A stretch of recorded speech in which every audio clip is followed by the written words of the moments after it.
শিরক মহাপাপ। শিরক যত বড়ই পাপ হোক না কেন, সারা জীবনটাই শিরক করেছেন, এখন আল্লাহকে বলেন, আল্লাহ আমার ভুল হয়েছে, তুমি আমাকে মাফ করো, ইনশাল্লাহ ক্ষমা হয়ে যাবে। উনি ক্ষমার জন্য প্রতীক্ষমান রয়েছেন। কিন্তু এই যে নির্বাচনে আর একজনকে বলেছেন ও খারাপ, এখন আল্লাহর কাছে বলেন তো যে আল্লাহ মাফ করেন আমাকে, বলেন আজীবন পর্যন্ত। কোনো একদিন যদি চেয়ারম্যানের গালি দেওয়া পাপ ক্ষমা হয়ে যায়, তাহলে ইসলাম ধর্ম হবে মিথ্যা আর আল্লাহ হবেন অত্যাচারী জালেম। আল্লাহ বলেছেন ইন্নী হারাম তো জুলমা আলাইয়া, আমি আল্লাহ অত্যাচারকে আমার উপরে হারাম করেছি, আমি অত্যাচার করব না। তুমি যার বদনাম করেছো ক্ষমা সেখানে নাও, আমার কাছে কেন?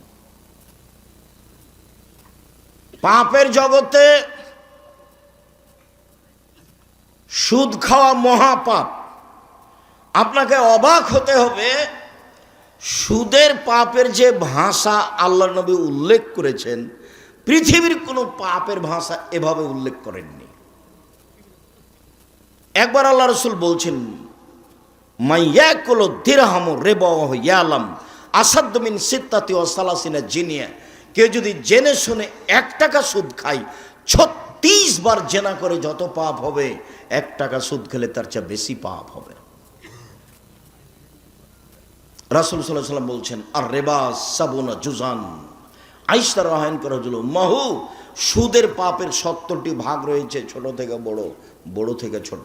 তার সবচেয়ে ছোট ভাগ হলো মার সাথে জেনা করলে যেমন পাপ হয়।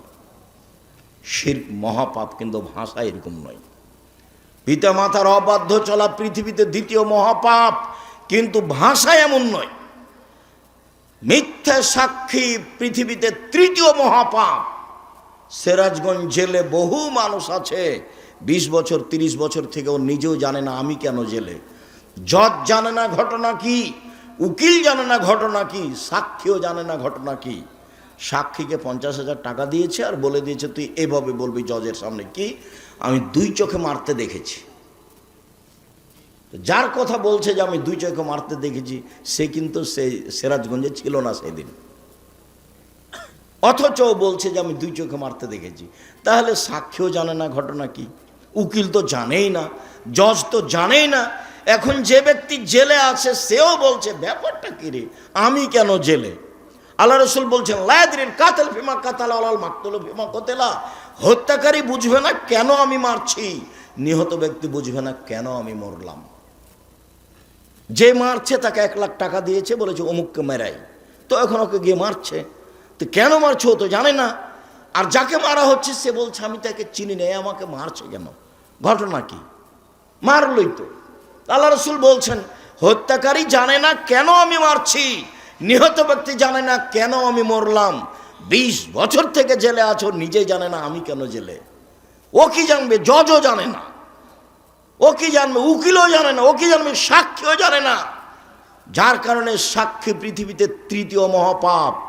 মিথ্যা সাক্ষী পৃথিবীতে 3য় মহাপাপ।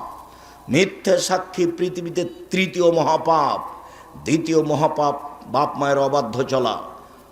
পাপ যত বড়ই হোক, সুদের ভাষা যেভাবে আল্লাহ নবী উল্লেখ করেছেন ভাষা এমন নয়। সাক্ষী যত বড়ই পাপ হোক না কেন, সুদের ভাষার সাথে তার মিল নেই। শুনুন, মানুষকে হত্যা করা মহাপাপ, কিন্তু ভাষা এমন নয়। সুদের পাপের ভাষা, কেউ যদি জেনে শুনে 1 টাকা সুদ খায়, 36 বার জেনে করে যত পাপ হবে, 1 টাকা সুদ খেলে তার চেয়ে বেশি পাপ হবে। পাপের জগতে কোনো পাপের ভাষা এরকম নয়। সুদের পাপের 70টি ভাগ রয়েছে। ছোট ভাগ হলো মার সাথে জেনা করলে যেমন পাপ হয়। কি দিয়ে আপনাকে আমি বুঝাই সুদের পাপের ভাষা কি? অবাক কথা, যে সুদ দিন রাত মানুষে খাচ্ছে কোনো পাপই নয়, কোনো হিসাবই করতে পারে না। সম্মানিত দিনী ভাই বোন, সুদের আলোচনায় লম্বা আলোচনা জেনে নেবেন। এখানে বলছি সুদ যত বড়ই পাপ হোক না কেন, কোটি কোটি টাকা সুদ খেয়েছে, আজকে বলছে আল্লাহ আমি সুদের লেনদেন বন্ধ করলাম। জিন্দিগিতে আর কোনোদিন সুদের সাথে সম্পৃক্ত থাকবো না, আমি তোমার সাথে ওয়াদাবদ্ধ, তুমি আমাকে মাফ করো, ইনশাল্লাহ সব পাপ ক্ষমা হয়ে যাবে। কিন্তু আপনি কারো বদনাম করেছেন, আল্লাহকে বলেন তো এখন। এই জন্য আমি যখনই বক্তব্য দিয়েছি তখন বলেছি 4টা জিনিস মনে রাখবেন। 1, 5 ওয়াক্ত সালাত, 2, হালাল রুজি, 3, কোরআন তেলাওয়াত, 4, আড্ডা পিটা নিষেধ। আড্ডা পিটা 2 ধরনের। একটা দোকানে বসে ঘন্টার ঘন্টা গল্প করছেন, কার কথা যে কি বলছেন ধুলায় অন্ধকার। ওদিকে ল্যাংটা মেয়ে নাচছে আর এদিকে আপনি বসে আছেন আর একজনের বদনাম করছেন। আর একটা হলো মোবাইল নিয়ে ঘন্টার ঘন্টা ল্যাংটা মেয়ে দেখায়, হলো আড্ডা পিটা। এইসব আড্ডা পিটা একেবারেই হারাম। আড্ডা পিটা টোটালি হারাম। আড্ডা পিটা চিরদিনের জন্য হারাম। এক রাহুল কালামাবাদ, এই ছেলে তোমরা দাঁড়িয়ে কেন?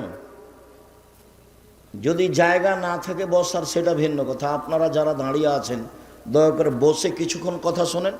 আপনার বিরক্তির আগে আমরা কথা শেষ করব ইনশাআল্লাহ। যারা সামনে বসে আছেন বসে থাকা দেখে ভালো। এই তুমি দাঁড়িয়ে আছো কেন? ওখানে কি করছো তুমি? মানুষের তোমার দাঁড়িয়ে থাকাতে কষ্ট পাচ্ছে, এটা বুঝতে চাও না তুমি? বাস তুমি মেশিন ঠিক করেছো, প্রথমে 1 মিনিট ঠিক করে তুমি বসে থাকো। রাসূল সাল্লাল্লাহু আলাইহি ওয়াসাল্লাম যখন কথা বলতেন তখন সাহাবীগণকে বসতে বলতেন, এইটাও সুন্নাত। কি করবে এভাবে মারামারি করে, দাপট দেখিয়ে, ক্ষমতা দেখিয়ে, মানুষকে অপমান করে, মানুষকে জেল হাজতে দিয়ে কি করবা? মরলেই জাহান্নাম। যারা দাপট দেখাচ্ছে, যারা ক্ষমতা দেখাচ্ছে, যারা মানুষকে অপমান করছে, যারা মানুষকে জেল হাজতে দিচ্ছে, এদের মরার পরই জাহান্নাম। ও হলো জালেম। আর জুলুম খুব কঠিন জিনিস, বিচারও পরে হবে। যারা জাকাত দেয় না তাদের বিচার পরে হবে কেন? ওরাও জালেম। কিভাবে জালেম হলো ওরা? ওরা ফকির মিসকিনের প্রতি জুলুম করেছে, ফকির মিসকিনের হক দেয়নি। ধনী মানুষ কার টাকা মেরে খেয়েছে? ফকির মিসকিনের। যেহেতু ধনী মানুষ ফকির মিসকিনের টাকা মেরে খেয়েছে, কাজে ও জালেম। এখন আর বিচার পরে হবে।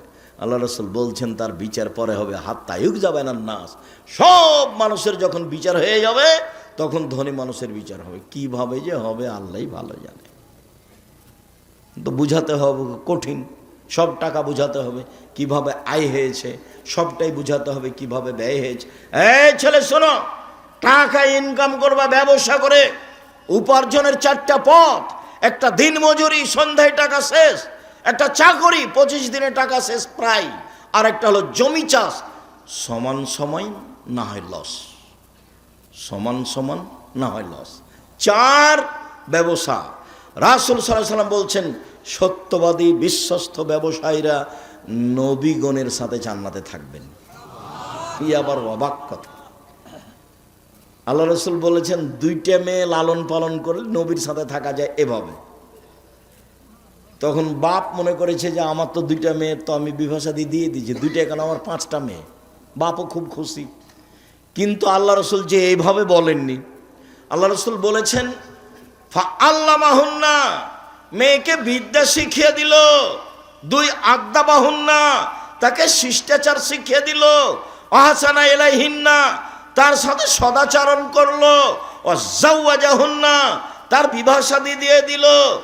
সেই বাপ আমার সাথে জান্নাতে এভাবে থাকবে। তো আপনার মেয়েকে শিক্ষা দিয়েছেন, কি যে শিক্ষা দিয়েছেন, তার নখটা বড় আছে। বলেন তো এটা কোন শিষ্টাচার? তার নখে নেইল পালিশ আছে, বলেন তো এটা কোন শিষ্টাচার? নেইল পালিশ তো ইহুদি খ্রিস্টানদের পতিতালয়ের মেয়েদের বৈশিষ্ট্য। ইহুদি খ্রিস্টানদের পতিতালয়ের মেয়েরা নখে নেইল পালিশ দেয়। আপনার মেয়ের কপালে টিপ আছে। হিন্দু মেয়েদের বিবাহ করার 10টি পদ্ধতি আছে, তার একটি পদ্ধতির নাম রাক্ষসী বিবাহ। মেয়ের পিতা বিবাহ দিবে না, আপনি জোর করে বিবাহ করবেন তো কপালে টিপ দিতে হবে, তাহলে বিবাহ হয়ে গেছে। সেই টিপ এসেছে হিন্দুদের পক্ষ থেকে। বলেন আপনি মেয়েকে কি শিষ্টাচার শিখালেন? আপনার মেয়ে পরচুলা ব্যবহার করে বড় খোপা দেখাই, বলেন কি শিষ্টাচার শিখালেন? ভুরু তোলে চিকন করে রেখেছে, এইটা কি শিষ্টাচার? দাঁত ছিলে ফাঁকা ফাঁকা খোলা খোলা করে রেখেছে, এইটাই কি শিষ্টাচার? উঁচু স্যান্ডেল পরে নিজেকে লম্বা দেখাই, এইটাই কি শিষ্টাচার? ব্রেসের পরে নিজেকে যুবতী দেখাই, এটাই কি শিষ্টাচার? সামনের চুল ছোট করে রেখেছে, এটাই কি শিষ্টাচার? আস্কারা মাস্কারা কি কি মুখে লাগিয়ে ভ্যানে ঘুরছে, ভ্যানে চড়ে, ভ্যানওয়ালা কি স্বামী, রিক্সাওয়ালা কি স্বামী, সেভাবে ওভাবে ঘুরছে, এটাই কি শিষ্টাচার? ভ্যানিটি ব্যাগ নিয়ে সিরাজগঞ্জ বাজারে চলে গেছে, এটাই কি শিষ্টাচার? কোনটা শিষ্টাচার? আল্লাহ রাসূল বলছেন যে ওই পিতা আমার সাথে জান্নাতে থাকবে যে পিতা মেয়েকে বিদ্যা শিখিয়ে দিল, 1, 2 শিষ্টাচার শিখিয়ে দিল, 3 ভালো আচরণ করলো, 4 বিবাহ শাদী দিয়ে দিল, সেই পিতা আমার সাথে জান্নাতে এইভাবে থাকবে। জান্নাতে রাসূলের সাথে থাকা কঠিন। একজন সাহাবী রাসূলের সাথে রাতে ছিলেন, তো অজুর পানি আর মেশক নিয়ে রাসূলের কাছে উপস্থিত। আল্লাহ রাসূল খুব খুশি হয়েছেন, বাহ ভালোই তো, তুমি তো অজুর পানি নিয়ে এসেছো, তুমি তো মেশক নিয়ে এসেছো, খুব খুশি। সালমা শেতা, তুমি যা চাও চাও আমি দিয়ে দেবো। মুহাম্মদ সাল্লাল্লাহু আলাইহি ওয়াসাল্লাম বুঝতে পারেন যে ও কি চাইবে। নবী হলে কি হবে, গায়েবের খবর জানেন না। আমার মাঝাবি ভাইরা মনে করছেন যে নবী গায়েবের খবর জানেন। পাশের একটা লোক, পাশে বউ ঘুমাননি, এমনি ভান করে শুয়ে আছেন আয়েশা রাদিয়াল্লাহু তাআলা আনহা, আর রাসূল মনে করছেন যে আয়েশা ঘুমিয়ে গেছে, অথচ আয়েশা বলছেন যে আমি ভান করে ঘুমিয়ে আছি। ভান করে ঘুমা বুঝেন না, ভান করে ঘুমিয়ে আছি। দেখি মুহাম্মদ সাল্লাল্লাহু আলাইহি ওয়াসাল্লাম কি করেন, কোথায় উঠে যান। দেখলাম ধীরে উঠলেন, ধীরে জুতা স্যান্ডেল পায়ে দিলেন, কাপড় গায়ে দিলেন, ধীরে দরজাটা খুললেন, আমি যেন জানতে না পারি। দরজাটা খুলে বের হলেন, বাহির থেকে দরজাটা টেনে বন্ধ করে দিলেন, চলে গেলেন। আমিও উঠলাম, দেখি কি কোথায় যান। আসলে আল্লাহ রাসূল কোথায় যাচ্ছেন এটা আয়েশার মৌলিক খেয়াল হলো, আমাকে বাদ দিয়ে এ রাতে আবার কোনো স্ত্রীর কাছে যান নাকি, এটা হলো আয়েশা রাদিয়াল্লাহু আনহার খেয়াল। আর আল্লাহ রাসূল যাচ্ছেন মরা মানুষের জন্য ক্ষমা চাইতে, কবরস্থানে বাকিউল গারকাতে যাবেন। জান্নাতুল বাকি তার নাম নয়, তার নাম হচ্ছে বাকিউল গারকাত। ভারত বাংলাদেশ পাকিস্তানের নাম দিয়েছে জিন পাহাড়, আর জান্নাতুল বাকি কবরস্থানের নাম দিয়েছে জান্নাতুল বাকি, নাম বাকিউল গারকাত। তো এবার উঠে দেখছেন, দেখি কোথায়, ওই যে কবরস্থানে 100 গজ দূরে হবে, ওর পাশেই মসজিদে নববীর সাথে কবরস্থান। ওই যে হাত তুলে দোয়া করলেন, 1 বার 2 বার 3 বার হাত তুলে দোয়া করলেন, তারপরে হাঁটতে লাগলেন ফিরে। আমিও ঘুরে হাঁটতে লাগলাম, দেখলাম জোরে হাঁটলেন, আমিও জোরে হাঁটলাম, দেখলাম একটু দৌড়াচ্ছে, আমিও জোরে দৌড়াচ্ছি। আমি আগেই বিছানে চলে এসেছি। আমি যখন আগেই বিছানে চলে এসেছি, আমার পাশে এসে বলছেন, কি খবর আয়েশা, হাঁপাচ্ছ কেন? তখন আমি বললাম যে আমি তো মিথ্যে কথা বললে জিবরাইল আপনাকে বলে দিবে, আসলে আমি পরীক্ষা করছিলাম আপনি যান কোথায়। তো দেখলাম এই হাদিস মুসলিম। সম্মানিত দিনী ভাই বোন, কথা প্রসঙ্গে কথায় এসে সেই জন্য বলছিলাম পাপের জগতে বড় পাপ মানুষের বদনাম, গীবাত, কিন্তু মানুষের সাথে জড়িত পাপ। জেনা মহাপাপ। রাসূল সাল্লাল্লাহু আলাইহি সাল্লাম বলেন, আল বিক্র বিল বিক্রে জিলদু মিয়া তাগরিব সানা। অবিবাহিত ছেলে মেয়ে যদি জেনা করে 100 লাঠি পিটিয়ে এলাকা থেকে 1 বছরের জন্য তাড়িয়ে দিতে হবে। তিনি বলেন, আসাইবা বিসাইবা রাজম। বিবাহিত পুরুষ নারী যদি জেনা করে তাহলে তাকে ইট ঢেল পাথর দিয়ে মেরে মেরে মেরে ফেলতে হবে, তাকে মারতেই হবে। বিবাহ করার পরে জেনায় লিপ্ত হলে তার বেঁচে থাকার পৃথিবীতে কোনো পথই নেই। 3 শ্রেণীর মানুষকে হত্যা করতে হয়, 2 শ্রেণীর মানুষের বাঁচার পথ আছে। 1, কেউ বললো আমি কোরআন মাজিদ মানি না, তাহলে ও মোরতাদ, সরকারিভাবে তাকে হত্যা করতে হবে, সরকারিভাবে তাকে ফাঁসির মঞ্চে নিয়ে যাওয়া হয়েছে, ফাঁস গলায় দেওয়া হবে। ও বলছে আমার ভুল হয়েছে, আমার ভুল হয়েছে, আমার ভুল হয়েছে। কোরআন মাজিদ আল্লাহর বিধান, আল্লাহর কালাম, আমি ভুল স্বীকার করলাম, তখন তাকে ফাঁস থেকে নামিয়ে নিতে হবে। পাপ ছিল হত্যার। 2, কেসাস। আপনি আমাকে হত্যা করেছেন, আমার বাপ আপনাকে হত্যা করে নেবে, এর নাম কেসাস। কোরআন মাজিদে উল্লেখ হয়েছে আয়াত, কত হাদিস। এখন আপনার কেসাস হিসেবে আপনাকে ফাঁসির মঞ্চে নিয়ে যাওয়া হয়েছে, আপনি আমাকে হত্যা করেছেন, এখন আপনার গলায় ফাঁস দেওয়া হবে। তখন আমার বাপ মা চিল্লাচিল্লি করে বলছে, আমরা মাফ করে দিলাম, কেসাস নিব না, আমরা মাফ করে দিলাম, কেসাস নিব না, তাহলে তাকে ফাঁস থেকে নামিয়ে নিতে হবে। পাপ ছিল হত্যার যোগ্য, কিন্তু ফাঁসি হলো না। 3, বিবাহ করার পরে যদি কেউ জিনায় লিপ্ত হয় তাহলে তাকে ইট ঢেল পাথর দিয়ে মেরে মেরে মেরে ফেলতে হবে, ফাঁসি দিতে হবে। বেঁচে থাকার পৃথিবীতে কোনো পথঘাট নেই। 1 মিনিট। গামেদ সম্প্রদায়ের একজন মহিলা এসে বলছে আল্লাহ রসুলকে, তাহিরিনী ইয়া রাসূলুল্লাহ, আল্লাহ রসুল আমাকে পবিত্র করেন। মহিলা এসে বলছে, তখন আল্লাহ রসুল বলছেন, ইরজাই, বাড়ি ফিরে যাও, আস্তাগফিরুল্লাহ, আল্লাহর নিকটে ক্ষমা চাও, ও তুবি ইলাইহি, তুমি তওবা করো, তোমার পাপ ক্ষমা হয়ে যাবে। তখন মহিলাটি বলছে, আতুরাদ্দাদানি কামা রাদ্দাদা মাইজুবনু মালিক, মাইজুবনু মালিককে যেভাবে ফিরিয়ে দিয়েছিলেন তার বিচার না করে সেইভাবে কি আপনি আমাকে ফিরিয়ে দিতে চাচ্ছেন? ওয়ান্না হবলা মিনা জেনা, আমার পেটে অবৈধ সন্তান রয়েছে, দয়া করে বিচার করে দেন, আমাকে ফিরিয়ে দিয়েন না। আল্লাহ রসুল বললেন, ইরজাই হাতা তালে দি, বাড়ি চলে যাও, যেদিন তোমার বাচ্চা প্রসব হবে সেদিন বিচার করে দেব। মহিলা চলে গেল, বাচ্চা প্রসব হয়েছে, মুসলিম গ্রন্থে এসেছে সবে মাত্র বাচ্চা প্রসব হয়েছে, তাকে ন্যাকড়া দিয়ে জড়িয়ে রাসূলের দরবার নিয়ে এসে বলছে, এ দেখেন বাচ্চা প্রসব হয়ে, বিচার করে দেন। দৃশ্য দেখে আল্লাহ রসুল অবাক হয়ে বলছেন, ইরজাই, বাড়ি ফিরে যাও, ফারদেই হে, বাচ্চাকে দুধ খাওয়াও, হাত্তা তাফতেমি হে, যেদিন বাচ্চা দুধ ছেড়ে দিবে সেদিন নিয়ে আসিও, বিচার করে দেব। মহিলা বাচ্চা নিয়ে চলে গেল, বাচ্চাকে 2 বছর দুধ পান করালো। 2 বছর পরে বিচারালয় উপস্থিত, তখন বাচ্চার হাতে 1 টুকরা রুটি রয়েছে। এই রুটি প্রমাণ করে বাচ্চা খাদ্য খেতে পারে। ফাওয়াসাদাহু বেদ রাজুলিন মিনাল মুসলিমিনা, বাচ্চাটাকে একজন মুসলমানের হাতে সমর্পণ করলেন আল্লাহ নবী। যাও, এই বাচ্চা তুমি লালন পালন করো। সঙ্গী সাথী, এই যাবো বেহা, মহিলাকে মাঠে নিয়ে যাও, আহফিরুল্লাহ সাদরিহা, মাঠে নিয়ে গিয়ে গর্ত খুঁড়ে বুক পর্যন্ত মাটিতে পুঁতে দাও।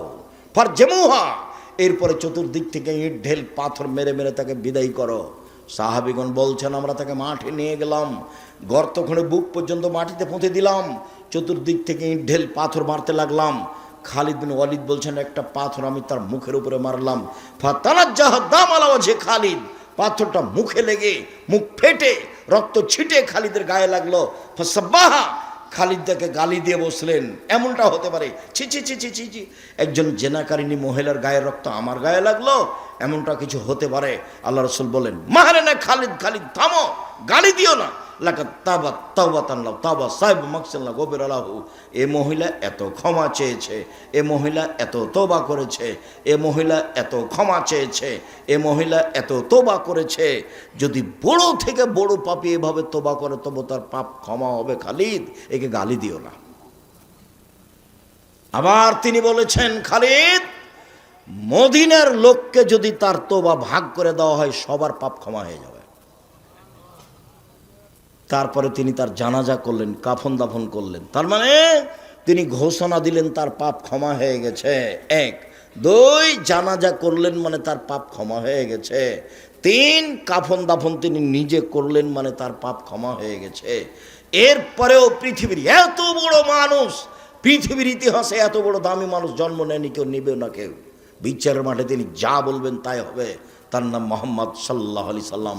এত বড় মানুষ বুঝতে পারলেন তার পাপ ক্ষমা হয়ে গেছে, কিন্তু তাকে মাফ করতে পারলেন না। যাও, তোমার বিচার হবে না, তোমার তওবা কবুল হয়ে গেছে, তোমার শাস্তি হবে না, এই কথা তিনি বলতে পারলেন না। মানে তিনি শরীয়তের কাছে নিজেই জিম্মি। মানে বিবাহ করার পরে কেউ যদি জেনায় লিপ্ত হয় তাহলে তার বেঁচে থাকার পৃথিবীতে কোনো পথ নেই। এরপরেও যদি বিচার না হয়, আল্লাহর কাছে যদি কান্নাকাটি করে ক্ষমা চায়, তাহলে এই পাপ ক্ষমা হবে ইনশাআল্লাহ। কিন্তু যার বদনাম করেছেন দোকানে বসে, সেই পাপ আল্লাহর কাছে ক্ষমা চান দেখি। বুঝাতে পারিনি গীবাত কাকে বলে। যদি আমি বুঝাতে না পারি তাহলে আমার ব্যর্থতা। কথা সত্য, কিন্তু আপনাকে বুঝাতে পারলাম না। আমি বলেছি, জিন্দেগিতে কখনো আর ওই দোকানের সামনে বসবেন না। আড্ডা পিটা চিরদিনের জন্য হারাম। 2 জন যেখানে আছে সেখানে যাবেন না। জমি চাষ করে খান, উপার্জনের পথ 4টে, দিন মজুরি করে খান, বাস সন্ধ্যায় সময় শেষ, মরে গেলাম, দুনিয়া শেষ। তারপরে আপনি চাকরি করে খান, ছোট হোক বড় হোক যেটাই হোক না কেন বৈধ, জমি চাষ করে খান, ব্যবসা করে খান। আমি কলার বিক্রি করে চকলেট বিক্রি করে খেতে হবে এই কথা আমি বলিনি। আমি চকলেট বিক্রি করে খেতে হবে মানে বলেছি কম থেকে কম পয়সার ব্যবসা করো। শ্বশুরের কাছে যৌতুক নিও না। ভিক্ষা করার টাকা দিয়ে চাউল কিনে ভাত খেয়ে বাদাত কবুল হবে, শ্বশুরের কাছে টাকা নিয়ে ওই টাকা দিয়ে চাউল কিনে ভাত খেয়ে বাদাত কবুল হবে না, এটাই চূড়ান্ত। তখন আমি বলেছি ভিক্ষা করে খাও। শ্বশুরের কাছে টাকা নিলে কেন? আরে ভিক্ষা করে খাবো কেন? মানুষের বাড়িতে কাজ করে খাবো। আব্দুর রাজ্জাক সাহেব ভিক্ষা করার কথা বলেন কেন? আমি তোমাকে ভিক্ষা করার কথা বলিনি, আমি তোমার বাপকে নিন্দা করেছি। তোমার বাপ কেন মানুষের টাকা নিল? তোমার বাপকে আমি এই জিনিসটা বলতে চেয়েছি, তোমাকে বলতে চেয়েছি। তোমার বাপের মুখ কালো হয়ে আছে, দেখো তুমি এখন পাশে, তুমি টাকা নিয়েছো, তোমার বাপ তো জানে, তোমার মা তো জানে। শ্বশুরের কাছে টাকা নিলে কেন? বছর শেষে একটা লুঙ্গি কিনে দিতে বলেছি শ্বশুরকে। আব্বা আমি গরিব মানুষ, দিনমজুরি করে খাই, দেন একটা লুঙ্গি নেন, আমি আপনার জন্য উপহার কিনেছি। 15-20 বছর যাবৎ মানুষ করে মেয়েটা তোমার হাতে দিয়েছে, তুমি শুকরিয়া আদায় করো না কেন? তুমি তাকে গালি দাও কেন? তুমি তার নিন্দা করো কেন? তুমি শ্বশুর বাড়িতে যাবো না বলে রাগ করো কেন? একটু বিভাষাতে লাগলে তুমি বাঁকা হয়ে বসে থাকো, আমি যাব না, আমি যাব না। তখন তোমার শ্বশুর পা ধরে, তোমার শাশুড়ি পা ধরে, তোমার শ্যালকেরা পা ধরে। তুমি কি পেয়েছো? কি হয়েছো তুমি এমন? শ্বশুরের সাথে কথা বলো না, রাগ করে থাকো, কেন থাকবা? ভদ্র হতে শিখো, কাজ করে খেতে শিখো। ভদ্র হতে শিখো, কাজ করে খেতে শিখো। মানুষের বাড়িতে কাজ করে খালো, নিজের একটা গর্ববহাল থাকবে। সম্মানিত দিনী ভাই বোন, বলছিলাম জেনা মহাপাপ। এরপরে যদি আল্লাহর দরবারে ক্ষমা চাই, ক্ষমা হয়ে যাবে ইনশাআল্লাহ। মানুষের বদনাম করে আল্লাহর দরবারে ক্ষমা চাইলে ক্ষমা হবে না। জুবাইর ইবনে মুতাইম রাদিয়াল্লাহু তাআলা আনহু বলেন, রাসূল সাল্লাল্লাহু আলাইহি ওয়াসাল্লাম বলেছেন, লা ইয়াদখুলুল জান্নাতা কাত্তাবুর লাউমাম, যারা চুগলখড়ি করে, যারা বদনাম করে, যারা গীবত করে, তারা জান্নাতে যাবে না, তারা জান্নাতে প্রবেশ করবে না। যেসব পাপের কারণে সরাসরি জাহান্নাম ঘোষণা হয়েছে, তার একটি বড় পাপ হলো গীবত। এই ছেলে বসো, পরিবেশ নষ্ট করে না যেন কেউ। একটু ধৈর্যের পরিচয় দেন। আপনার বিরক্তির আগে আমরা কথা শেষ করব ইনশাল্লাহ। আপনি দয়া করে কোনো কাজ দেখাবেন না। দোকানপাটে বসে আছেন কেন? আজকেই বাজার করতে হবে? এটা তো হলো নিম্ন শ্রেণীর মানুষের কাজ, এটা হলো ইতর শ্রেণীর মানুষের কাজ। আপনিও বলবেন আব্দুর রাজ্জাক সাহেব আমাদেরকে নিম্ন শ্রেণীর ইতর শ্রেণীর বললেন। আরে আমি তো এই ভাষা বললাম, আল্লাহ এর চেয়ে বেশি করে বলেছে। আল্লাহ বলছেন, বুঝেও বুঝে না ওরা অন্তর আছে, বুঝে না। দেখেও দেখে না ওরা চক্ষু আছে, দেখে না। শোনেও শোনে না ওরা কান আছে, শোনে না। উলায়েকা কালানাম, তারা পশু প্রাণীর মতো, তারা গরু ছাগলের মতো, তারা কুকুর শৃগালের মতো, বালুমাজাল বরং তার চেয়ে খারাপ। আমি এখানে কোরআন হাদিসের কথা বলছি, আপনি দোকানে বসে আড্ডা পিটেন। মানে কি বুঝাতে চান আপনি আমাকে? আজকে জিলাপি কিনতে হবে, আজকে মিষ্টি কিনতে হবে, আজকে ওখানে চা খেতে হবে, এই কোন হিসাব? এটাই মানবতা? একই ভালো বলা হয়? রাসূল সাল্লাল্লাহু আলাইহি ওয়াসাল্লাম বলছেন, সমাজের দায়িত্ব পালন করবে অধমের সন্তান অধম, লোকা ইবনে লোকা, অধমের সন্তান অধম। এটা হলো বাংলা ভাষা। আর এটা এলাকা হিসেবে ভাষা নিতে পারেন। তখন আমি বলেছি রংপুর, দিনাজপুর, লালমনিরহাট, নীলফামারী, কুড়িগ্রাম, পঞ্চগড়, ঠাকুরগাঁ, গাইবান্ধা, বগুড়া, জয়পুরহাট, এসব এলাকার ভাষায় সমাজের যেদিন লোক দায়িত্ব পালন করবে, বেন্যার বাচ্চা বেন্যা। আর চাঁপাইনবাবগঞ্জ, রাজশাহীর ভাষায় ছোট লোকের বাচ্চা ছোট লোক। আমি এই কথা বলিনি, ভাষাটা আল্লাহ রাসূল বলেছেন, লোকা ইবনে লোকা, অধমের সন্তান অধম, নিম্ন শ্রেণীর সন্তান নিম্ন শ্রেণীর লোক। ঢাকার ভাষা আমি ভাষাটা বলতে পারলাম না, অমুকের পোলা অমুক, এই ভাষা আমি আপনার সামনে বলতে পারলাম না। আল্লাহ রাসূল বলছেন সমাজের যেদিন দায়িত্ব পালন করবে এইরকম মানুষ, লোকা ইবনে লোকা, বাংলা ভাষা অধমের সন্তান অধম, নিম্ন শ্রেণীর লোকের ছেলে, নিম্ন শ্রেণীর লোক যেদিন সমাজে দায়িত্ব পালন করবে। আমি কি করতে পারি? মুহাম্মদ সাল্লাল্লাহু আলাইহি ওয়াসাল্লাম এইভাবেই বলছে। একজন পল্লীর বেদুন মানুষ এসে বলছে, মাতা সাত, কিয়ামত কবে হবে?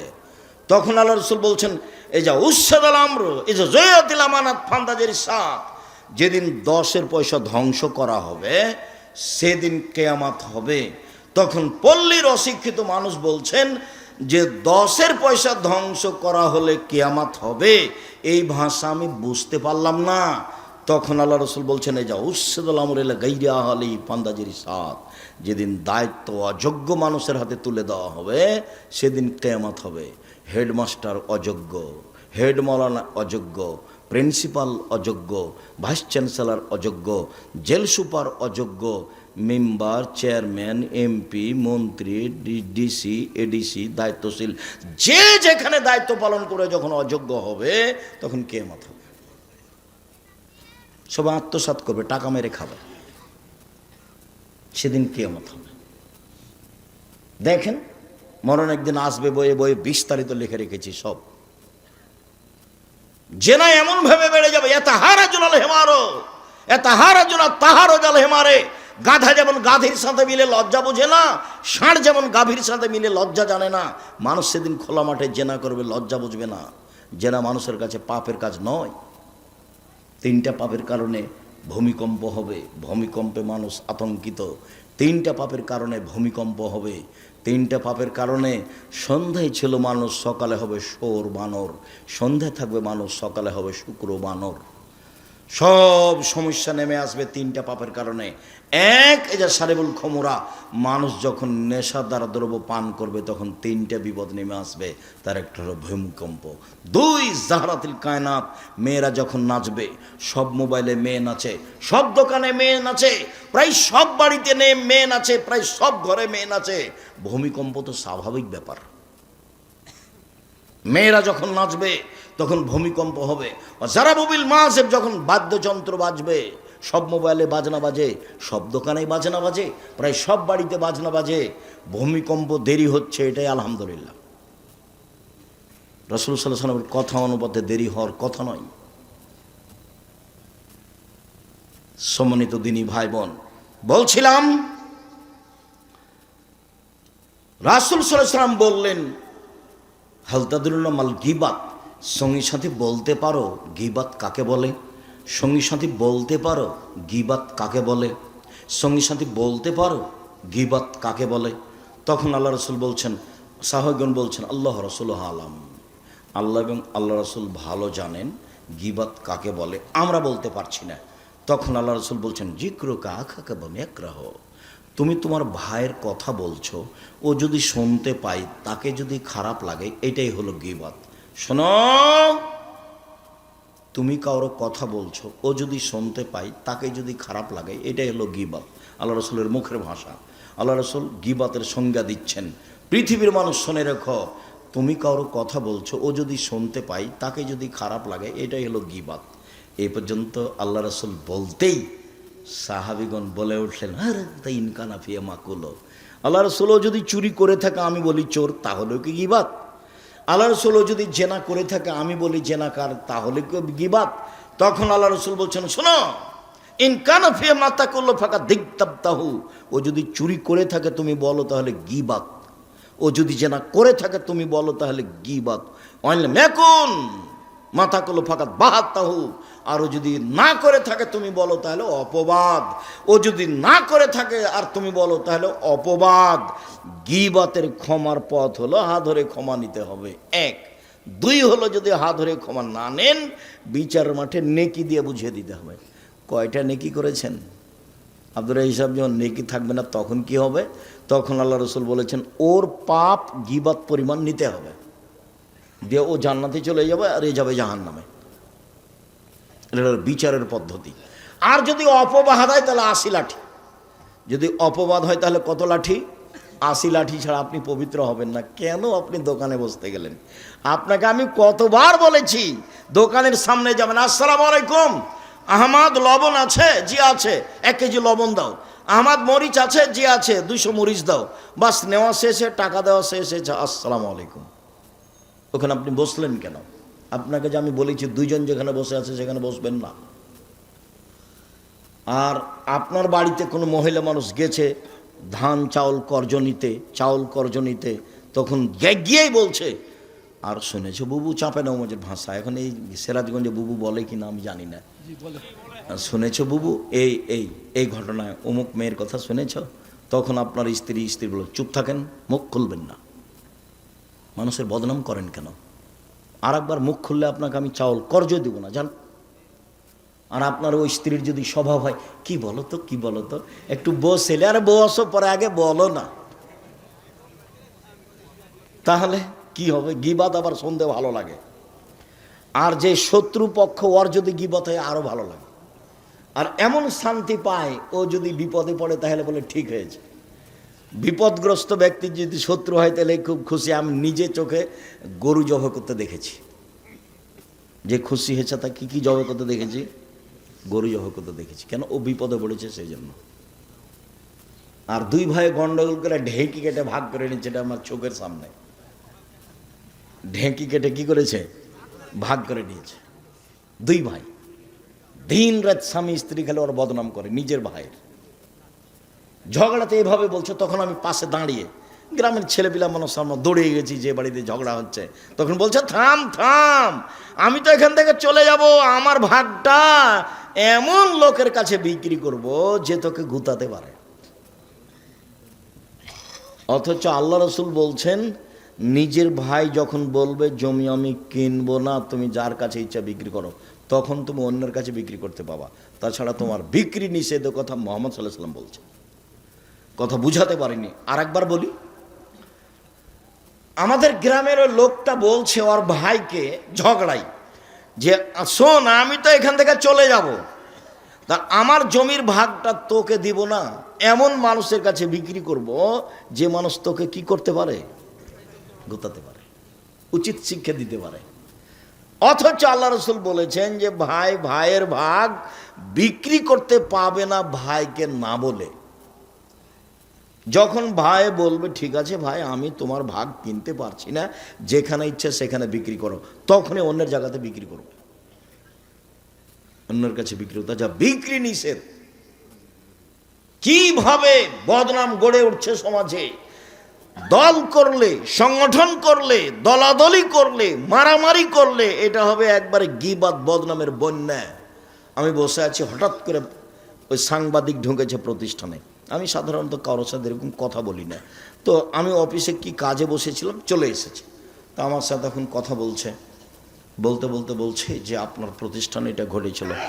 তখন আমি বলছি সেই কথা এখন কেন? ভিক্ষা করে খেতে পারেন না? এই কাজ করতে কেন এসেছেন? সাংবাদিকতায় হারাম। সাংবাদিকদের কাজই হলো মিথ্যে কথা কি করা? প্রকাশ করা। একটু পরে বলছি দেখেন মিথ্যে কথা প্রকাশ করা কত কঠিন। আল্লাহ তাআলা বলছেন ওয়ালা তাজাসসু, পৃথিবীর মানুষ তোমরা দোষ ত্রুটি উদ্ঘাটন করো না। দোষ ত্রুটি উদ্ঘাটন করা চিরদিনের জন্য হারাম। তিনি বলছেন ওয়ালা তাহাসসু, মানুষের গোপন কথা কান লাগিয়ে শোনো না। যারা মানুষের গোপন কথা কান লাগিয়ে শোনে তাদের কানে বিচারের মাঠে তামা সীসাকে গলিয়ে জাহান্নামের আগুনে গলে কানে ঢেলে দেওয়া হবে। মানুষের গোপন কথা শোনা হারাম, মানুষের দোষ ত্রুটি উদ্ঘাটন করা হারাম। রাসূল সাল্লাল্লাহু আলাইহি ওয়াসাল্লাম বলেন মান সাতারা মুসলিমান সাতারাহুল্লাহু ফিদ দুনিয়া ওয়াল আখিরাহ, কেউ যদি মানুষের দোষ ত্রুটি দুনিয়াতে ঢেকে রাখে, আল্লাহ বিচারের মাঠে তার দোষ ত্রুটি ঢেকে রাখবেন। এক মিনিট এদিকে লক্ষ্য করেন, এই ছেলে ঘুমিয়ে আছো নাকি? এদিকে লক্ষ্য করো। আল্লাহ তাআলা বিচারের মাঠে একজন পাপীকে নিয়ে আসবেন, নিয়ে এসে তার বাহু দিয়ে আড় করে রাখবেন, কাউকে দেখতে দিবেন না, দিয়ে তার আমলনামাটা সামনে ধরে বলবেন দেখো তো এগুলো কি তোমার পাপ? ওদিকে আড় করে আছে কেউ যেন দেখতে না পায়। আল্লাহ বলছেন এভাবে, দেখো তো এটি কি তোমার পাপ? তখনও বলবে জি এগুলি আমার পাপ। তখন আল্লাহ বলবেন তুমি কি মনে করো আমার ফেরেশতারা অন্যায় লিখেছে? তখনও বলবে জি না আমি এটা বলি না যে ফেরেশতারা অন্যায় লিখেছে। তখন আল্লাহ বলবেন তুমি আমাকে কিছু বলতে চাও? তখন লোকটা বলবে জি না আমি কিছু বলতে চাই না। তখন আল্লাহ বলবেন শোনো, তোমার একটা ভালো অভ্যাস ছিল, তুমি মানুষের দোষ ত্রুটি ঢেকে রাখতে। তুমি মানুষের দোষ ত্রুটি ঢেকে রাখতে পারো, আমি আল্লাহ হয়ে তোমার দোষ ত্রুটি ঢেকে রাখতে পারি না। যাও তোমার বিচার হবে না, তোমাকে মাফ করে দিলাম। বলেন সাংবাদিকের কি হবে? ওর আর কোনো রুজির পথ নেই। আমি ভিক্ষে করে খেতে বলছি, এটা তো একটা গতি আমার, দিনমজুরি করে খাবে। আরও দুনিয়াতে অনেক পথ আছে। চকলেট বিক্রি করেই খেতে হবে তা তো নয়, কলা বিক্রি করে খাবে, জুতা স্যান্ডেল বিক্রি করে খাবে, কাপড় চোপড় বিক্রি করে খাবে, অনেক পথ আছে উপার্জনের। এই অটো চালানোর চেয়ে, অটো দিয়ে রাস্তা ঘেরার চেয়ে ব্যবসা করা ভালো। জুতা স্যান্ডেল রাস্তায় বিক্রি করো, অত রিক্সের উপরে বোঝা নিতে গেলে কেন?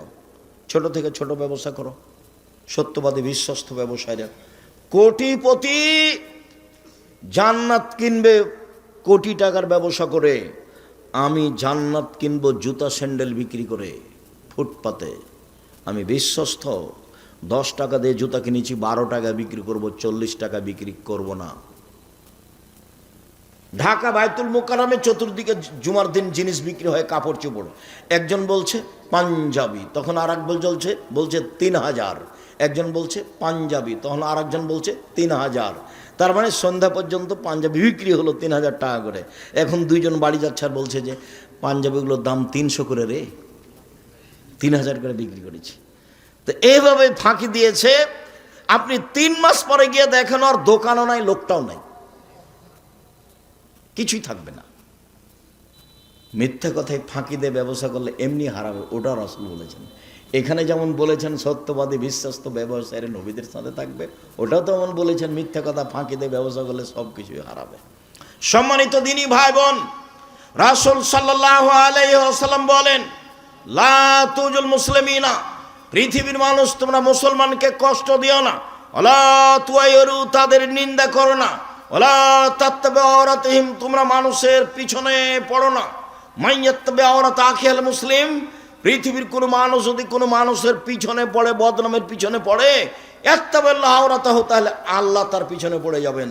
ওমাই ইয়াত্তাবিউ আওরাতাল ইয়াবজাহু ওয়ালাউ কানা ফি জাওফির আলী, আর যার বিরুদ্ধে আল্লাহ চলে গেছেন, আল্লাহ তাকে অপমান করেই ছাড়বেন। ও যদি মানুষের বদনাম করার পরে ওর বাহনের পেটের ভিতরে ঢুকে যায়, একটা মানুষের বদনাম করার পরে ও তার উটের পেটের ভিতরে ঢুকে গেছে, কথার কথা পাথরের মধ্যে ঢুকে গেছে, তবু আল্লাহ সেখানে কি করবেন? তাকে অপমান করেই ছাড়বেন। ভুলেও কোনোদিন মানুষের পিছনে পড়বেন না, নইলে আল্লাহ আপনার পিছনে পড়ে যাবে, তখন আপনি আর টিকতে পারবেন না। আল্লাহর সাথে মোকাবেলা করে আপনি পারবেন? টিকতে পারবেন না। ফেন্সুগঞ্জ সিলেটের ওসি বলছে আপনি সিগনেচার করেন, মামলা আমি চালাবো। তখন আমি বলছি ভাইজান, আমি মানুষের বিরুদ্ধে মামলা করব না। আমি বলছি মানুষের বিরুদ্ধে আমি মামলা করব না। ও চালাতে পারে না মামলা, আমি কেন চালাবো? তো ওই চালাই, ওর তো ক্ষমতা আছে। ওই মানুষের মামলা চালাতে গেলে তাহলে মানুষের মতো হয়ে যাবে, ও যদি চালায় তাহলে তার মতো হবে। তো আমি ছোট কাজে যাবো কেন? ওই করুক। অকি করার সুযোগ দিই, মানুষের পিছে পড়বেন না। রাসূল সাল্লাল্লাহু আলাইহি সাল্লাম বলছেন, মান কানা জাওয়াজহাইনে ফি দুনিয়া কানা ইয়াউমাল কিয়ামা ফি লিসানানে ফি ওয়াজহি আও ফি ফামিহি, যে ব্যক্তি মানুষের বদনাম করবে দুনিয়াতে, বিচারের মাঠে তার মুখে হবে 2টা আগুনের জিহ্বা। যে ব্যক্তি মানুষের বদনাম করবে দুনিয়াতে, তার মুখে হবে বিচারের মাঠে 2টা আগুনের জিহ্বা, এক মুখে 2টা জিহ্বা। আনাস রাদিয়াল্লাহু তাআলা আনহু বলেন, একদা রাসূল সাল্লাল্লাহু আলাইহি সাল্লাম বললেন, জিবরাইল আমাকে উপরে নিয়ে যাচ্ছেন। আল্লাহ নবী বলছেন, জিবরাইল আমাকে উপরে নিয়ে যাচ্ছেন। হঠাৎ দেখি অনেক মানুষ, তাদের লম্বা লম্বা তামার নখ, একমে শুনো জুহম, নখ দিয়ে একবারে মুখের উপরে খামচা মেরে গোস্ত তুলে ফেলছে, আবার নখ দিয়ে বুকের উপরে খামচা মেরে এইসব গোস্ত তুলে ফেলছে। আল্লাহ রাসূল বলছেন, জিবরাইল মান হাউলাই, এরা কি? একই কথা, এরা কারা? তারা কেন তাদের নিজের নখ দিয়ে মুখের গোস্ত তুলে ফেলছে? কেন নিজের বুকের গোস্ত তুলে ফেলছে কেন জিবরাইল? ঘটনা কি? জিবরাইল বলছেন, হাউলাই আল্লাযিনা ইয়াকুনা ফি আরাজিন নাস, এরা হচ্ছে ওরা যারা মানুষের বদনাম করত। জীবনও কোনোদিন মুখ খুলবেন না, মুখ বন্ধ। বাঁচার পথ তিনটে, বাঁচার পথ তিনটে। 1, মুখ বন্ধ রাখেন, জান্নাত হবে। 2, জরুরি প্রয়োজন ছাড়া বাড়ির বাইরে যাবেন না, জান্নাত হবে। 3, পাপের জন্য কাঁদতে শিখুন, জান্নাত হবে ইনশাল্লাহ। রাসূল সাল্লাল্লাহু আলাইহি সাল্লাম বলেছেন, গাভীর বাঁট ওলান থেকে চাপ দিয়ে দুধ বের করে ভিতরে ঢোকানো যায় না, যেমন আল্লাহর ভয়ে কাঁদে যে সে জাহান্নামে যাবে না তেমন। কতদিন বলেছি, একাই নির্জনে আল্লাহর ভয়ে কাঁদতেছে কোন পাপকে সামনে রেখে।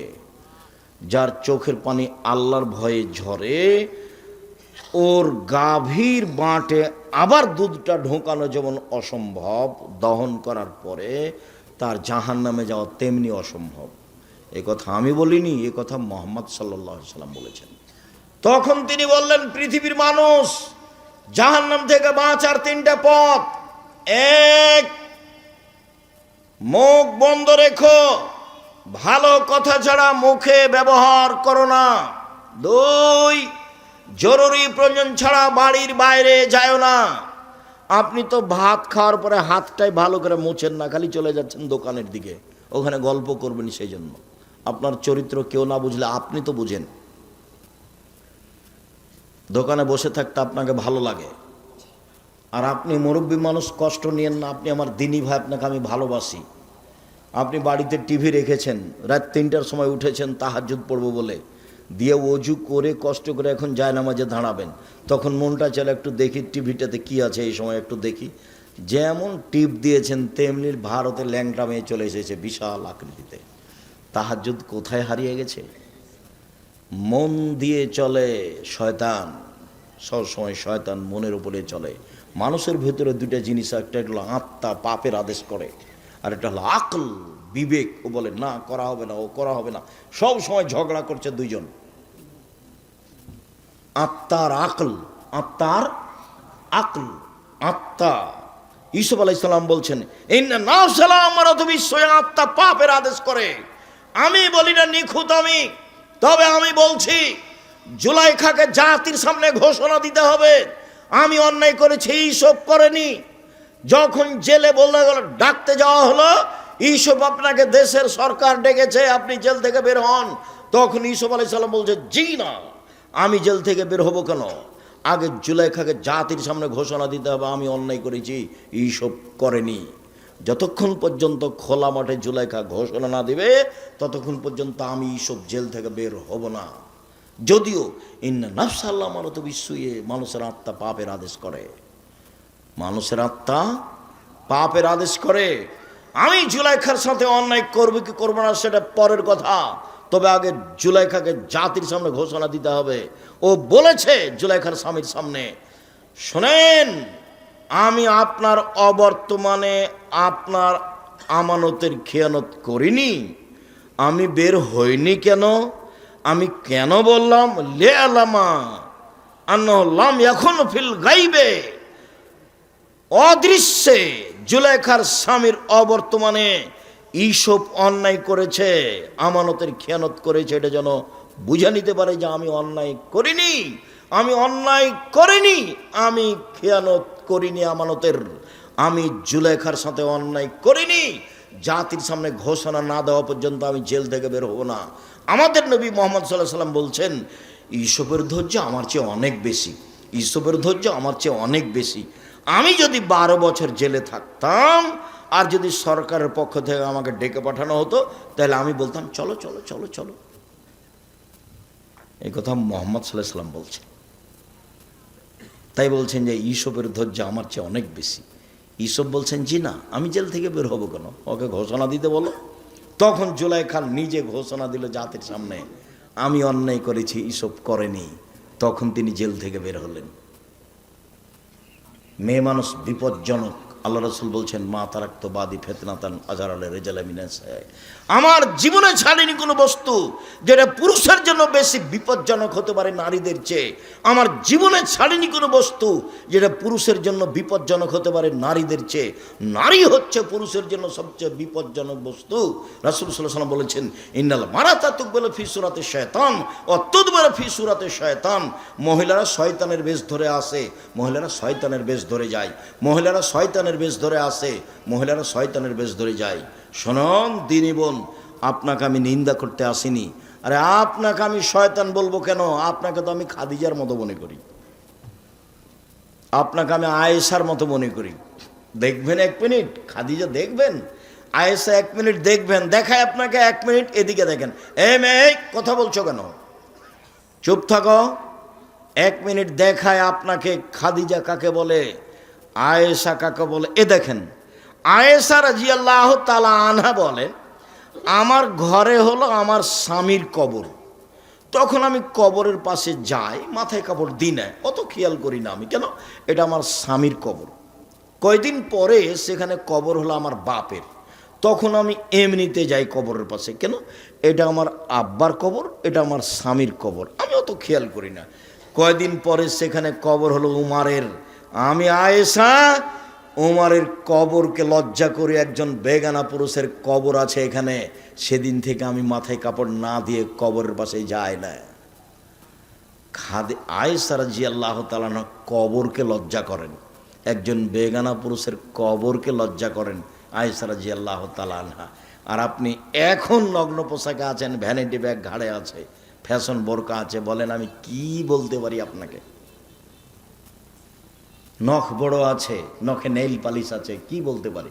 এখন আমি নিরুপায় বলেছি যে তোমার বাপ নেই। তোমার বাপ যদি থাকতো তো এমন হলো কেন, তুমি বলো। তখন আমি নিরুপায় বলেছি যে দেখেন বাপ কাকে বলে, পিতা কাকে বলে দেখেন। তাহলে আজকে 1 মিনিট বলি, এই ছেলেরা দেখো তো পিতা কাকে বলে, দেখো তো তুমি আজকে তোমার বাপকে চাচা বলে ডাকবে না আব্বা বলে ডাকবা, বিবেচনা করো। আমি নিশ্চিত জানি যে এটা তোমার আব্বা, এটা আমি জানি, কিন্তু আমি তোমাকে কেন বলছি যে এটাকে আর বাপ বলো না, চাচা বলো, আমি দুঃখে বলেছি। কেন? তোমার আব্বাকে আমি বুঝাতে পারিনি যে বাপ কাকে বলে। 1 মিনিট। আয়েশা রাদিয়াল্লাহু তাআলা আনহা বলেন, আমরা এক সফর থেকে আসছিলাম, হঠাৎ করে গলার হার হারিয়ে গেল, খুঁজে পাই না, আমরা বড় বিপদে পড়ে গেলাম। পানি নেই, অজু করতে পারি না, সালাত আদায় করতে পারি না, হার খুঁজেও পায় না।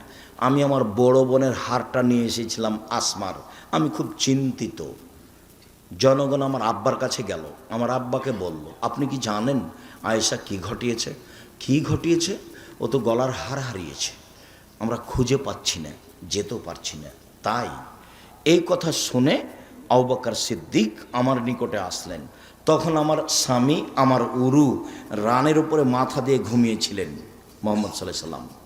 এসে ফাল্লাকা জানি লাকজাদান সাদিদা, আমার কোমরের উপরে এত জোরে মারলেন, খুব জোরে মারলেন। ওই সময় আমার স্বামী আমার উরু রানের উপরে মাথা দিয়ে ঘুমিয়েছিলেন।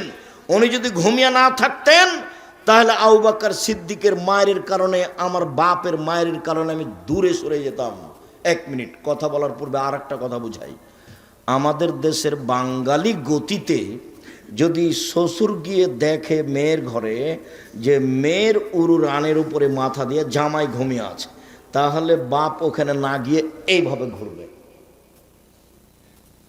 ভাইজান বুঝাতে পেরেছি কথা? কিন্তু শরীয়ত এমন নয়। আয়েশা রাদিয়াল্লাহু তাআলা এভাবে বলছেন, আমার আব্বা আসলেন, আবু বকর সিদ্দিক আসলেন, খুব জোরে মারলেন, পৃথিবীর সবচেয়ে বড় মানুষে মারলেন। নবী রাসূল ব্যতীত পৃথিবীর ইতিহাসে আদম থেকে নিয়ে কিয়ামত পর্যন্ত আবু বকর সিদ্দিকের মতো দামি মানুষকে জন্ম নিবেও না। আবু বকর সিদ্দিক রাদিয়াল্লাহু তাআলা মারলেন, পৃথিবীর সবচেয়ে বড় মানুষে মারলেন, পৃথিবীর সবচেয়ে বড় মহিলাকে মারলেন। পৃথিবীর ইতিহাসে আয়েশা রাদিয়াল্লাহু তাআলার দামি মহিলা আর কেউ নেই পৃথিবীতে। সবচেয়ে বড় মহিলাকে মারলেন, সবচেয়ে বড় মানুষের সামনে মারলেন।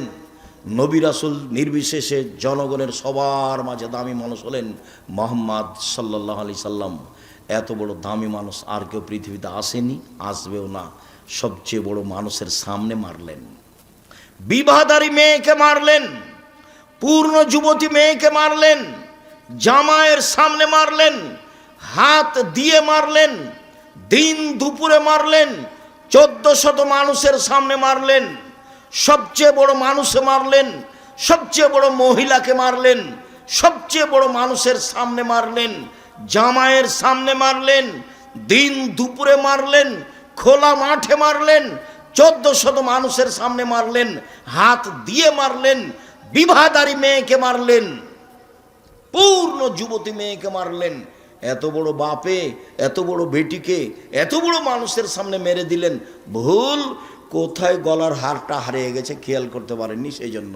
আর আপনার মেয়ে দিন রাত নখে নেইল পালিশ দিয়ে নখ বড় বড় করে ঘুরে আপনি ধমক দিতে পারেন না, আপনি আবার বাপ। ছি, থু। আপনার মতো বাপ বেঁচে থাকা আমি আব্দুর রাজাক বিন ইউসুফ চাইনি। আপনি মরে গেলে জামিয়া সালাফে আপনার ছেলে মেয়েকে লালন পালন করবে ইনশাআল্লাহ। 5,000 ছেলে মেয়ের মধ্যে 519 জন আছে ইয়াতিম অসহায়। কালকে যদি আরও 500 জামিয়া সালাফে গিয়ে ঢোকে, লালন পালনের সমস্যা হবে না ইনশাআল্লাহ। আপনার মতো বাপ আমি বেঁচে থাকা চাইনি। আর যদি বেঁচে থাকতে চান তাহলে বাপের মতো হয়ে বেঁচে থাকেন। বাপ কাকে বলে? এই যে দেখেন, বাপ কাকে বলে? এই যে দেখেন, পৃথিবীর সবচেয়ে সেরা মহিলাকে পিটিয়ে দিলেন। মেয়ে কোনোদিন বাপের সামনে বড় হয় না, 7 ছেলের মা হলেও। মেয়ে মেয়ে, বাপ বাপই। আপনি যেভাবে বুঝেছেন শরীয়তে ভাবে নয়। আপনি ছেলে মেয়েকে যেভাবে লালন পালন করতে শিখছেন শরীয়তে ভাবে নয়। সম্মানিত দিনী ভাই বোন, রাসূল সাল্লাল্লাহু আলাইহি ওয়াসাল্লাম বলেছেন, আলোচনার শেষে চলে আসলাম, অনেক কথা থেকে গেল, রাসূলের কথার শেষে চলে আসলাম। তিনি বলেছেন, পৃথিবীর মানুষ যদি 2টা জিনিসের জিম্মেদারি নিতে পারে, আমি তার জান্নাতে নিয়ে যাওয়ার জন্য জিম্মেদারি নিলাম। এক, কেউ যদি মুখে কারো বদনাম না করে, আমি তাকে জান্নাতে নিয়ে যাব। কিভাবে নিয়ে যাব সেটা আমার ব্যাপার, বুখারী মুসলিম। 2, কেউ যদি জেনায় লিপ্ত না হয়, আমি মুহাম্মদ সাল্লাল্লাহু আলাইহি ওয়াসাল্লাম তাকে জান্নাতে নিয়ে যাব। কিভাবে নিয়ে যাব সেটা আমার ব্যাপার। তাকে জিজ্ঞাসা করা হলো, আল্লাহর নবী, সবচেয়ে মানুষ বেশি বেশি জাহান্নামে যায় কেন, কিভাবে? তখন তিনি বললেন, আল ফারজ আল ফাম, মুখের কারণে মানুষ বেশি বেশি জাহান্নামে যাবে, আর লজ্জা স্থানের কারণে মানুষ বেশি বেশি জাহান্নামে যাবে। যখন মুখ কন্ট্রোল করতে পারবে না, তখনও জাহান্নামে চলে যাবে। একদা রাসূল সাল্লাল্লাহু আলাইহি ওয়াসাল্লাম বললেন, সঙ্গী সাথী বলতে পারো মানুষকে পিছন দিক থেকে ধাক্কা মেরে জাহান্নামে নিক্ষেপ করে কি? সঙ্গী সাথী বলতে পারো মানুষকে পিছন দিক থেকে ধাক্কা মেরে জাহান্নামে নিক্ষেপ করে কি? সঙ্গী সাথী বলতে পারো মানুষকে পিছন দিক থেকে ধাক্কা মেরে জাহান্নামে নিক্ষেপ করে কি? এ কথা বলতে বলতে ফাঁকা জেলেছে নাও, জিভাটা ধরে নিয়েছে, নিজের জিভা, জিভা মানুষকে পিছন দিক থেকে ধাক্কা মেরে জাহান্নামে নিক্ষেপ করে। বলেন আর দোকানে বসবেন কিনা? বলেন কারো আর বদনাম করবেন কিনা? দল সংগঠন করে আর একজনের বদনাম করে পরকাল হারায়েন না। নিজে উপার্জন করেন, প্রয়োজনে দিন মজুরি করে নিজে উপার্জন করে নিজে খাই। আমার আব্বা বলতেন, আমার নিজের আব্বার কথা বলছি, আমার আব্বা বলতেন, বেটা কারোর টিনের বাড়ি দেখে তুমি যদি খড়ের বাড়ি জ্বালিয়ে দাও তোমাকে থাকতে দেবে না, তো তোমার খড়ের বাড়িটাই তোমাকে কি করতে হবে? মূল্যায়ন করতে হবে। আর একজনের পিছনে পড়ে দিন হা হা করে ঘুরে ঘুরে বেড়াবা আর আর মানুষের বদনাম করবা, আর ওকে বলবে অমুকের চরিত্র ফুলের মতো পবিত্র, তাহলে তুমি জান্নাত পেয়ে যাওয়া অত সহজ হয়ে গেল? 5 ওয়াক্ত সালাত যে কোনো মূল্যে, মাঠে ঘাটে যে কোনো জায়গাতে যে কোনো মূল্যে 5 ওয়াক্ত সালাত নামাজ, কোনো প্রকার আপোষ নেই। 2, হালাল রুজি। 3, কোরআন তেলাওয়াত। 4, আড্ডা পিটা হারাম। জান্নাত হবে ইনশাআল্লাহ, জান্নাত হবে ইনশাআল্লাহ। 1, 5 ওয়াক্ত সালাত। 2, হালাল রুজি। 3, কোরআন তেলাওয়াত, অন্তত সূরা ইখলাস, অন্তত সূরা ইখলাস প্রত্যেক দিন সকালে অন্তত 3 বার পড়ে বলবেন, এই দেখেন আল্লাহ আমি কোরআন মাজিদ পড়েছি। বাস, অন্তত 3 বার সূরা ইখলাস 3 বার পড়লে 1 বার কোরআন মাজিদ পড়ার সমান নেকি হবে। জীবনে কি করলেন? মানুষের পিছনে ঘুরে পড়াশোনা করলেন, শিরক করে ঠাকুরের গান গলে, আবার চাকরি করতে আসলেন তো চুরি বা প্রতারণা, চুরি না হয় প্রতারণা, আর না হলে অনলাইনে ব্যবসা করলে তুমি বুঝতে পারলে না কিসের ব্যবসা করছি, কীভাবে যে টাকা ইনকাম হলো। এই ছেলে, এই ব্যবসা করলে টাকা লাগে। টাকা 2 ধরনের, আমার টাকা তোমাকে ব্যবসা করতে দিয়েছি, তখন লাভ চুক্তি হারে ভাগ হবে, হাদিস সহি। ব্যবসা পার্টনারে, তোমারও টাকা আমারও টাকা, তখন লাভ বেশি হবে কিন্তু টিকে থাকা কঠিন। কেউ যদি 10 টাকা সরিয়ে দেয় তখন আল্লাহ বলবেন, পার্টনারে ব্যবসা 2 জন করলে 3য় জন আল্লাহ, 4 জন মিলে করলে 5ম জন আল্লাহ, 10 জন মিলে করলে 11তম আল্লাহ। একজন যদি 10 টাকা সরিয়ে নেয় তখন আল্লাহ বলে যে তোমরা থাকো আমি গেলাম, তখন মারামারি লেগে যাবে, তখন জেল হাজত কি নানান কিছু হবে। নিজে একাই ব্যবসা করে, ছোট থেকে ছোট, বড় থেকে বড়, ফলাফল ভালো হবে ইনশাআল্লাহ। সকল দিনই ভাই বোনকে 5 ওয়াক্ত সালাত আদায় করার আন্তরিকভাবে অনুরোধ জানিয়ে জোরালোভাবে বলতে চাচ্ছি যে আজকের আলোচনা বদনাম গীবাত সম্পর্কে করছিলাম। অবশ্যই তাকে জোরালোভাবে মূল্যায়ন করার চেষ্টা করবেন। কারো বদনাম করে জীবিকা নির্বাহ করতে রাজি নই, কাউকে খাটো করে জেল হাজত দিয়ে ক্ষমতা দেখিয়ে দাপট দেখিয়ে জীবিকা নির্বাহ করতে রাজি নই। আর কারো পিছনে পড়িয়েন না, পড়ে ক্ষতিগ্রস্ত হবেন। তারপরে যেটা কথা, আমি আব্দুর রাজ্জাক বিন ইউসুফ চেষ্টা চালিয়েছি মুখে কলমে মিডিয়ায় জীবন বাজি রেখে দিন প্রচার করা। এই যে মুখে বলছি, এই যে সামনে মিডিয়া আছে আর পাশে বই পুস্তক আছে। আবদুল্লাহর বই আছে কিনা দেখেন, আমার বই সব বক্তব্যগুলো উপদেশ বইয়ে পাবেন, নামাজ শিক্ষা বইয়ে পাবেন। আর 1000 ফতোয়া একসাথে দিয়ে একটা বই বের করা হয়েছে, যা আমি সব চয়ন করেছি, যেগুলো আরও বড় বড় মুফতিদেরকে নিয়ে। বইগুলো নিয়ে যাবেন অবশ্যই। সকল দিনই ভাই বোনের শুকরিয়া আদায় করি। আর এখানে ভর্তি জামিয়া সালাফিয়া ফরম চলছে, 1 জানুয়ারি ভর্তি। তো এখানে নিয়মিত ছেলে পাঠান, এটা জামিয়া সালাফের সাথে সম্পৃক্ত প্রতিষ্ঠান। আর জামিয়া সালাফের রাজশাহী বা বিভিন্ন জায়গাতে জামিয়া সালাফে চলছে, সেগুলোর ভর্তির তারিখ 1 জানুয়ারি। ডিসেম্বরে ফরম চলে, 1 জানুয়ারি ভর্তি। ডিসেম্বরে ফরম বিতরণ হয়, 1 জানুয়ারি ভর্তি। কয়েকটা জিজ্ঞাসা, সবাই বই পুস্তকগুলো নিয়ে যাবেন। বই পুস্তক কোথায় আছে? ও আমার হাতের ডানে আছে। কেউ খালি হাতে যাবেন না। আর আলিতে সাম পত্রিকা আছে নাকি? আমি বেশ কিছু পত্রিকা কিনেছি ফ্রি দেওয়ার জন্য। আমি কিনেছি, ফ্রি দিব, তবে একটা কিছু কিনতে হবে, তারপরে একটা ফ্রি। যেটাই একটা কিনেন তাহলে একটা ফ্রি পত্রিকা পাওয়া যাবে। শায়েখ আমাদের এই কি ক্যাডেট আস-সালাফিয়া হাফেজিয়া মাদ্রাসা মহিলা ক্যাম্পাসের জন্য জমি প্রয়োজন।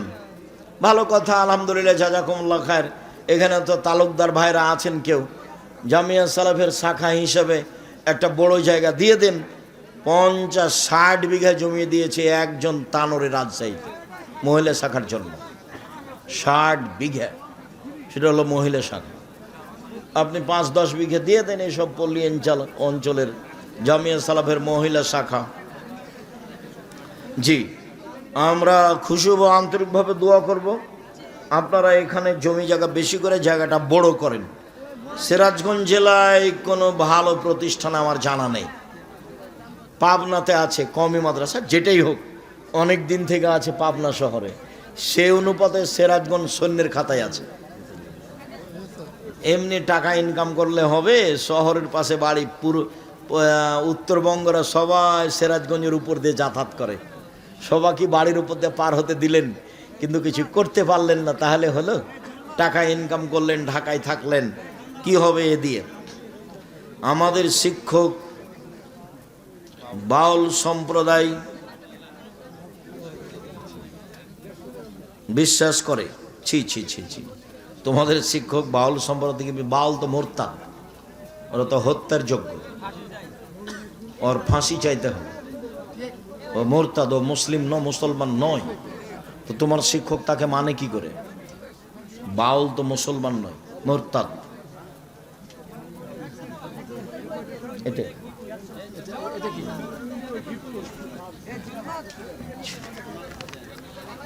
আসসালামু আলাইকুম। আমরা সেখানে থাকি যেখানে সেখানে ইসলামের নিয়ম নীতি ভিন্ন। বাড়িতে কিছু বয়স্ক ছোটদের কোরআন মাজিদ শেখানো হয় একসাথে, সপ্তাহে 1 দিন দিনই আলোচনা হয়। আমরা সবাই মিলে কিছু টাকা কালেকশন করেছি, তাই সকলের জন্য দোয়া চাই। ভালো করো, প্রতিষ্ঠান গড়ো। ওই হঠাৎ একদিন কিছু করে সফল হওয়া যাবে না। প্রতিষ্ঠান দিয়েই সফলতা অর্জন করতে হবে। প্রতিষ্ঠান করলে আমি না পারলে আমার ছেলে মেয়ে পারবে, তার ছেলে মেয়ে পারবে। যে স্বামীরা দান বা মেহমানের আপ্যায়ন পছন্দ করে না, তার স্ত্রীদের করণীয় কি? ওই স্বামী ত্যাগ করতে হবে, ভালো মানুষ নয়। আপনার স্বামীকে আপনি বুঝান, আপনার স্বামী এত নিম্ন শ্রেণীর মানুষ কেন? আপনার স্বামীকে মেহমানকে আপ্যায়ন করতে হবে। আপনার স্বামীর উচিত কালকে তার সব বাপ মাকে বলে দাও, আম্মা ভাগনা আমার বাড়িতে খাবে, ভাগ্নি আমার বাড়িতে খাবে, বোনেরা আমার বাড়িতে খাবে, আমার আব্বার যত আত্মীয় স্বজন আছে সব আমার বাড়িতে খাবে, আমার শ্বশুর শাশুড়ির যত আত্মীয় স্বজন আছে আমার বাড়িতে খাবে। তুমি এই কথা বলো, তোমার বাড়িতে আল্লাহ বরকত দেবে। সংকীর্ণ মন কেন? মেহমান দেখলে মন খারাপ হয় কেন? কতদিন বলেছি, তোমার মা 12 জন মানুষের ভাত রান্না করতে ঢেঁকিতে ধান ভেঙে ঝাঁটায় আটা পিষে। এখন তোমার স্ত্রী যেখানে রান্না করে সেখানে ফ্রিজ আছে, সেখানে গ্যাসের চুলা আছে। তারপরে মেহমান দেখলে তোমার স্ত্রী নাক সিটকানি দেয় কেন? হয় তাকে তোমার মায়ের মতো করো, না হলে বউ তালাক দিতে হবে। হস্তিনী বউ রাখা যাবে না। মেহমানকে খাওয়াতে শিখতে হবে, এটা জরুরি। ও দিয়ে জান্নাত সহজ। এটা উঠে দেয়।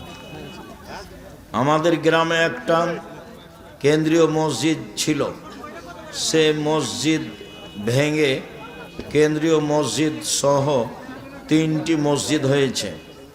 একটা মসজিদ কেন্দ্রীয় মসজিদ থেকে 200 থেকে 250 মিটার দূরে অবস্থিত। সে মসজিদ কি সেই মসজিদে সালাত হবে না? সে মসজিদে সালাত হবে না। এই মসজিদ বাড়ানো যায় না, আসার পথ নেই, এই মসজিদ অক্ষ করা নেই, তখন আর একটা মসজিদ পাশে হতে পারে, তাছাড়া হবে না।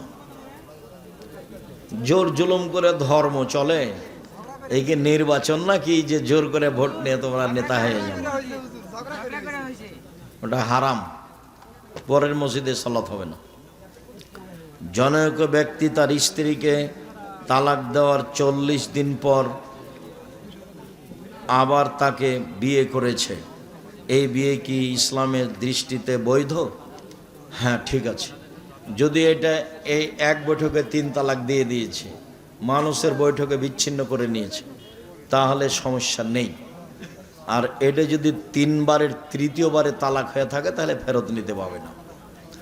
এক বৈঠকে 3 তালাক 1 তালাক, 1000 তালাকে 1 তালাক। অতএব এইটা 90 দিন পরে ফিরিয়ে নিতে পারে বিবাদ ছাড়াই। 90 দিনের মধ্যে, 90 দিন পরে নয়, 90 দিনের মধ্যে। 90 দিন পার হয়ে গেলে বিবাহের মাধ্যমে ফিরাতে হবে।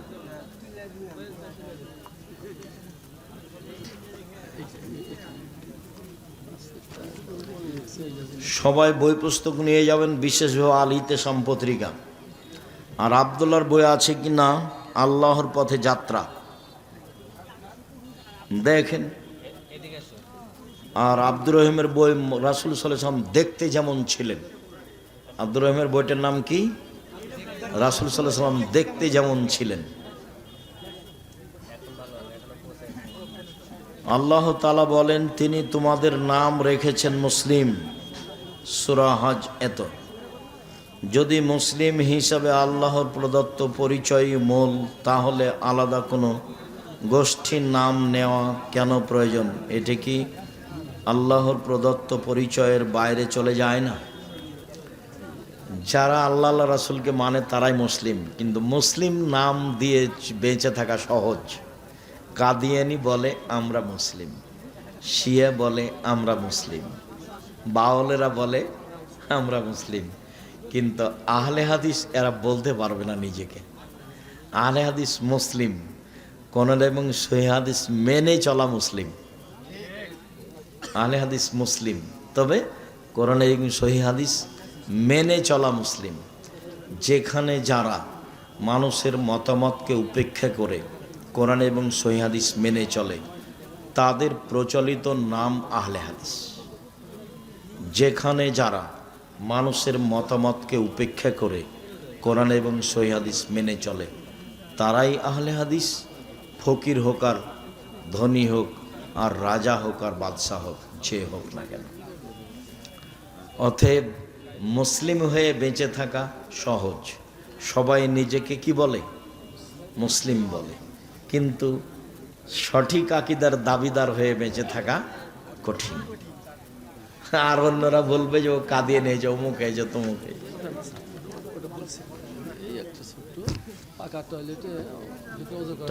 পাকা টয়লেটের ভিতরে অজু করা যাবে? জি যাবে। যখন আল্লাহ বিসমিল্লাহ আল্লাহুম্মা ইন্নী আউযু বিকা মিনাল খুবুস ওয়াল খাবায়েস বলে বসলো, তখন থেকে জিকির আজকার বন্ধ। পানি খরচ করে যখন গোফরানাকা বলে উঠলো, তখন জিকির আজকার চালু। যখন বিসমিল্লাহ আল্লাহুম্মা ইন্নী আউযু বিকা মিনাল খুবুস ওয়াল খাবায়েস বলে বসলো, তখন বন্ধ। আর যখন গোফরানাকা বলে উঠলো, তখন চালু। অতএব টয়লেটের ভিতরে, পাকা টয়লেটের ভিতরে বিসমিল্লাহ বলে অজু করাতে কোনো সমস্যা নেই। আবার অজু শেষ হলে দোয়া পড়বে, আশহাদু আল্লা ইলাহা ইল্লাল্লাহু ওয়াহদাহু লা শারীকা লাহু ওয়া আশহাদু আন্না মুহাম্মাদান আবদুহু ওয়া রাসূলুহু, তো কোনো সমস্যা নেই।